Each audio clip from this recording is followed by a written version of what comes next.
बिस्मिल्लाहिर्रहमानिर्रहीम। तमाम तारीफ़ें अल्लाह के लिए, दरूद व सलाम मोहम्मद वाले मोहम्मद के लिए।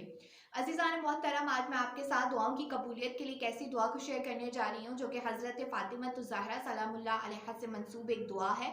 तरीका क्या है कि आपने खुदावंद आलम की बारगाह में अपने हाथों को दुआ के लिए बुलंद करना है। तो ये कलमात कहने हैं। वो कलमात क्या हैं? तमाम तारीफ़ें अल्लाह के लिए जो अपना ज़िक्र करने वालों को फरामोश नहीं करता, अपने पुकारने वालों को मायूस नहीं करता और अपने से उम्मीद रखने वालों को नाउम्मीद नहीं करता।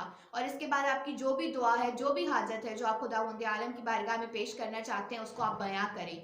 याद रहे कि ये वो दुआया कलामात हैं जो कि हज़रत फ़ातिमा ज़हरा सलामुल्लाह अलैहा से मंसूब हैं। तो अगर आप चाहते हैं कि आपकी दुआ खुदावंद आलम की बारगाह में फ़ौरन से कबूल हो जाए, जो भी हाजत है वो फ़ौरन से पूरी हो जाए, तो ज़रूरी है कि इस दुआ के कलामात के साथ आपने खुदावंद आलम की बारगाह में हज़रत फ़ातिमा ज़हरा सलामुल्लाह अलैहा का वास्ता देना है।